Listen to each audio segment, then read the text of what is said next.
السلام علیکم ناظرین، آج کی ہماری کہانی کا عنوان ہے ایمان اور محبت کی آزمائش۔ وہ عشق جو غار کے نمک میں ہمیشہ کے لیے محفوظ ہو گیا۔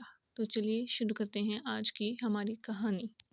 پہاڑوں کے دامن میں واقع ایک گاؤں تھا جس کی خوبصورتی اور سادگی کا چرچا دور دور تک تھا۔ اس گاؤں کے لوگ اللہ کے نیک بندے تھے اور ان کی زندگی کا ہر پہلو اسلام کے اصولوں کے گرد گھومتا تھا۔ گاؤں کی سب سے بڑی پہچان وہاں کا نمک تھا جو ایک پر اسرار غار سے نکلتا تھا، لیکن یہ نمک صرف کھانے کا حصہ نہ تھا بلکہ ایک ایمان افروز کہانی کا بھی رازدار تھا۔ یہ کہانی عاصم اور زارا کی ہے جو ایمان کے ساتھ محبت کرنے والے دو نوجوان تھے۔ عاصم ایک دیندار چرواہا تھا جو ہر وقت اللہ کی حمد و ثنا کرتا رہتا تھا۔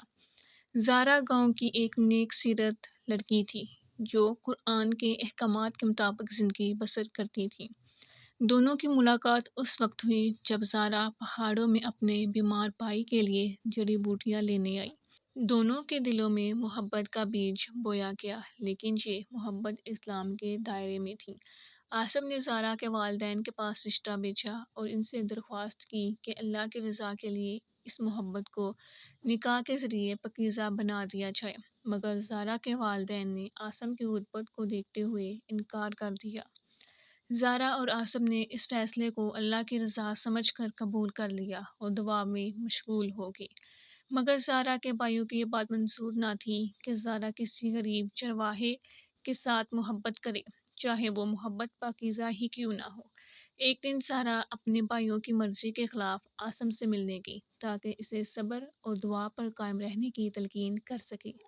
زارا کے بھائیوں نے دونوں کو پہاڑ کے قریب ایک غار میں پکڑ لیا۔ غصے میں آ کر انہوں نے عاصم کو مارنے کی کوشش کی۔ زارا نے اپنے بھائیوں کو روکتے ہوئے کہا، یہ محبت میرے دل میں اللہ کی رضا سے پیدا ہوئی ہے، اور اگر تمہیں لگتا ہے کہ یہ غلط ہے تو اللہ کا فیصلہ آنے دو۔ زارا نے اپنے بھائیوں کے ہاتھ روکنے کے لیے اپنی جان کی قربانی دے دی۔ اس کے آخری الفاظ یہ تھے، میرے اللہ، میری محبت پاکیزہ تھی اور تیرے ہی لیے تھی، تو گواہ رہنا کہ میں نے تیرے احکامات کی خلاف ورزی نہیں کی۔ کہا جاتا ہے کہ زارا کے آنسو زمین پر گرے اور وہ آنسو نمک کی شکل میں پہاڑوں میں تبدیل ہو گئے۔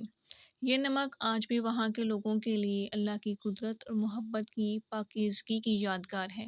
زارا کے بعد عاصم نے گاؤں والوں کو یہ پیغام دیا کہ محبت اگر اللہ کی رضا کے مطابق ہو تو وہ ہمیشہ ایک مثال بن جاتی ہے۔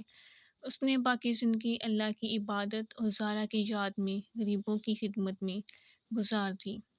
زارا اور عاصم کی کہانی ہمیں سکھاتی ہے کہ محبت اگر ایمان اور اللہ کی رضا کے مطابق ہو تو وہ آزمائشوں میں بھی کامیاب ہو سکتی ہے۔ زارا نے اپنی زندگی قربان کر کے یہ ثابت کیا کہ اسلام کی حدود میں رہتے ہوئے بھی محبت کی جا سکتی ہے اور اسے اللہ کی رضا سے بلند کیا جا سکتا ہے۔ آج گاؤں کے لوگ جب بھی اس غار کے نمک کو ہاتھ میں لیتے ہیں، وہ زارا اور عاصم کی قربانی کو یاد کرتے ہیں اور دعا کرتے ہیں کہ اللہ ہمیں ایسی محبت عطا کرے جو ایمان اور اس کی رضا کے مطابق ہو۔ یہ کہانی ہمیں سکھاتی ہے کہ سچی محبت وہی ہے جو اللہ کے قریب لے جائے، نہ کہ اس کے احکامات سے دور کرے۔